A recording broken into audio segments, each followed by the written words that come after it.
Welcome to Fur Talk. My name is Karen Wiley. I am a retired dog trainer. I retired a couple of years ago. I was a trainer for well over 20 years. I've had dogs my entire life. My first dog was a border collie. I currently have Shelties. I've had everything from Chihuahuas all the way up to an Akita Timber Wolf mix, which I do not recommend wolf mixes for just anybody. Those are only for people who are highly experienced. Today, we're going to talk about our next breed in our breed series. And this one is a fun one. This is a breed that I have always loved. I have never owned one, but they always make me smile every time I see them. They have such huge personalities. They are so happy. They are so friendly. They are so full of themselves. They are adorable, and it is the Pomeranian. Now, the Pomeranian is a toy breed originated around the area of Germany and Poland. Believe it or not, they're bred down from sled dogs, from Arctic sled dogs. They originally were huge. Currently, they're only about 6 to 7 inches tall and only 3 to 7 pounds. So they're basically a pocket dog, which is why I call this one a pocket full of play, because that's exactly what they are.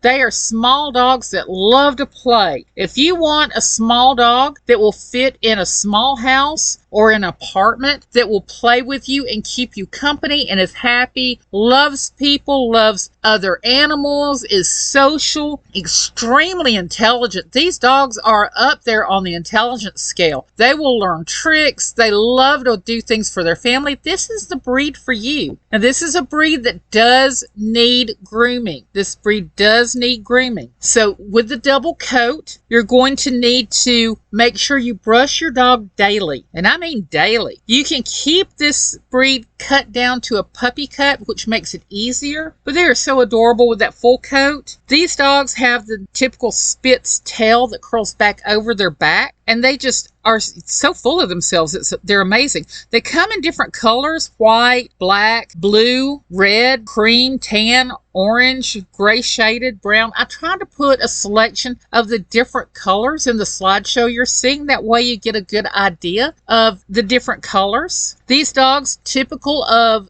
the smaller breeds, they live 12 to 16 years, which is amazing. The larger breeds tend to live shorter lives. The smaller breeds tend to live longer lives, which is typical for most of the breeds. There are a few exceptions. To give you a comparison, your giant breed like an Irish Wolfhound only lives to be about 7 to 10 years old. These dogs live 12 to 16. Most of them live around the 15 to 16 to 17 year range, as long as you give them good health care. As long as you take them to the vet when they need to go to the vet, brush their teeth, brush them, give them good quality food, just love them, and they will live a long life for you. This is a good breed for teenagers, especially teenage girls, teenage boys too. This is a breed that will play with them, that will run around after them. This is a breed that is a good companion, loves to play dress up with the girls, loves to play ball with the boys, or vice versa, depending on your situation. They have what's called a big dog attitude. This is something common with a lot of your toy breeds. They think they're 10 foot tall and bulletproof, while some of your giant breeds will just lay there and be very calm about it. These guys will be right up in your face. They are full of themselves. They need a firm but gentle hand in training them and working with them, in interacting with them on a daily basis. They need firm but gentle, very gentle handling. You need to set your boundaries, set your rules, and stay strict to them. If the dog is not allowed on the sofa, do not let the dog up on the sofa. If you don't mind, then let the dog up. If you don't want the dog in the bed, be firm with it. Don't let the dog on the bed. Things like that. Make sure every family member knows the boundaries. They know the rules. If you have to write them down and put them on the refrigerator, then write them down and put them on the refrigerator. Now, as far as exercise goes, they need short daily walks and just play with them indoors. Take them out or walk them around the block, let them go potty, that sort of thing, and then bring them back in and play with them inside. If you need a dog that's indoors but keeps you playful, keeps you entertained, keeps your mind active, this is a great dog for you.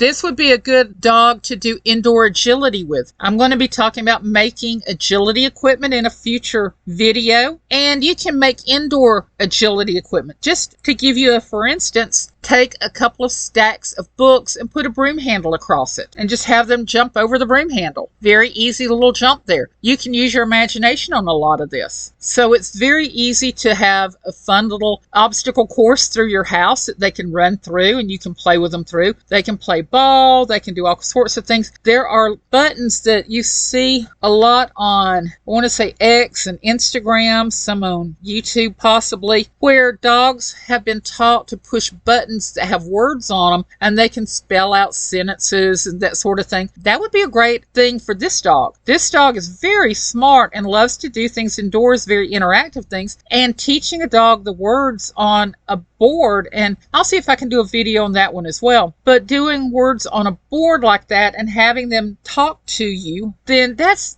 a great option for these guys. As far as health issues, you're looking at things like luxating patella. Luxating patella is where the kneecap will slide out of place. Another thing is a collapsed trachea. These guys, their tracheas are delicate. That is the windpipe going down their throat. So if you have one that likes to pull, you want to work with your Pomeranian and make sure that they can walk nicely on a leash. That goes for any dog. But make sure if they tend to pull, you may want to put these guys in a harness as opposed to a collar so they're not putting the pressure on their trachea. So be very careful with that. These dogs are also prone to dental disease. Make sure you get a toothbrush and toothpaste, and you want the dog toothbrush and the dog toothpaste. Dogs can't spit. They can throw up, but that's because it comes from the diaphragm up. They can't spit. They don't have musculature to be able to spit. So they cannot use human toothpaste because human toothpaste has fluoride in it, and fluoride you don't want to swallow. So use dog toothpaste. It's made for them. And brush their teeth just like you brush yours every evening or every morning or both. I mean, you're interacting with this dog constantly while you're at home anyway. Another thing to worry about is hair loss conditions like alopecia. Some of these have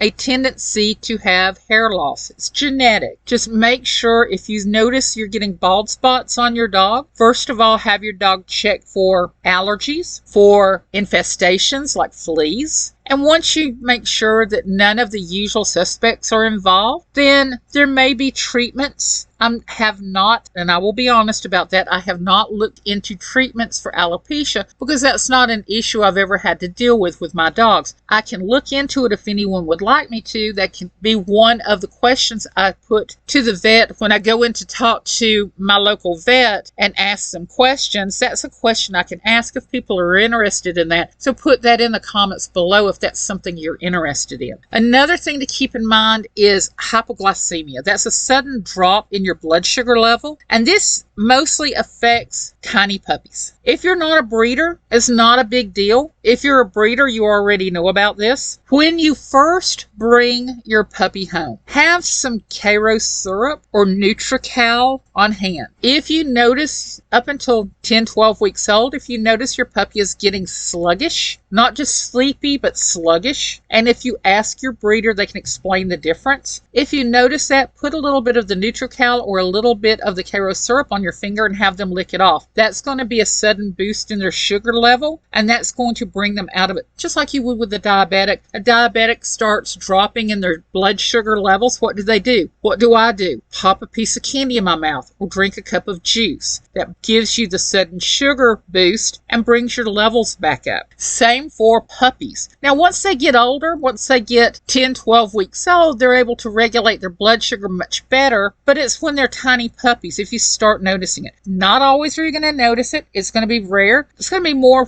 once you pick up your puppy at 8 weeks, it's going to be more towards the runt, that sort of thing. Just ask. If you get a mix from a shelter or from a rescue, then ask them if this particular puppy has had any issues with the hypoglycemia or if anyone in the litter has had issues with it, so you know what to look for and whether or not the puppy is old enough to be past that stage. Another thing to keep in mind is eye problems, things like hereditary cataracts or dactasis. I can never say that word right, please excuse me, but it's the abnormal eyelashes. You have eyelashes that turn in instead of out, and it irritates the eye. Just keep those in mind. If you have issues with it, bring it up with your vet. If your vet needs to, they will refer you to a specialist who does eye care. Think ophthalmologist for us. It's just a few things to keep in mind, but they're very easy to solve for the most part. The only really big one that's going to have a lot of problems is going to be your luxating patella and your collapsed trachea. Those are the two main ones. Now, the collapsed trachea, you know how to work around that one now. Put your dog on a harness. The luxating patella, where the kneecap pops out of alignment, you notice that when your dog is running, they start skipping or running on three legs temporarily. Just pop into the vet, have them take a look at it. If it's out of place, they can move it back into place. If it becomes a problem, a lot of vets, or they can refer you to a specialist, but a lot of vets have treatments for that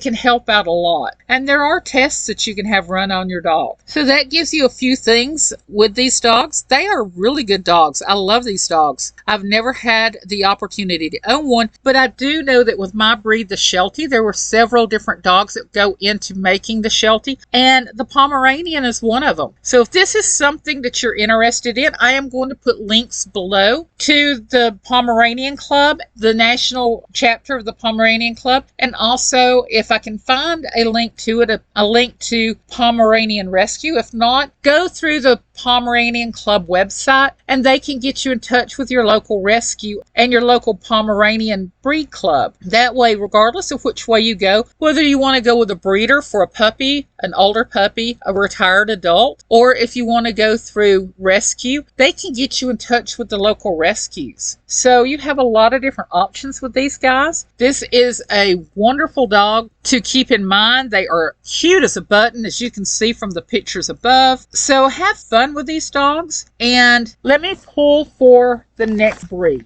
As I mentioned on the last breed, I have a bag with all the AKC breeds in it, and I will pull out 5. And once I get enough subscribers, so please reach down there and subscribe and join us with doing this, I will put out, instead of me picking, I will pull out 5 and post them and have you pick which one I do next. In the meantime, I'll pick. So I've pulled out 5. I'll read them off and then I'll tell you which one I pick. The first one is the Yorkshire Terrier. The next one is the Boykin Spaniel. Ooh, this one's a fun one. Peruvian Inca Orchid. That is a rare breed. The Schipperke. And the Finnish Lapin. I think of these, I've done a Spaniel already, so I'm going to put that one back in the bag. The Yorkshire Terrier, though I haven't done a Terrier yet, I have done a toy breed in this one. So that one goes back. That brings us down to 3. I think I want to do the Schipperke. The Schipperke is an interesting dog. These are barge dogs. These are very interesting. I have seen them in shows. I've seen them compete, but I've never owned one, and I've never had one in my classes. So I am interested in learning more about them right along with you. And I will admit, I don't know everything. I don't know everything about all the dogs, but I'm learning about some of them right along with you as I research these out. So let's learn about the Schipperke together next time, and I will see you then. Thanks for joining.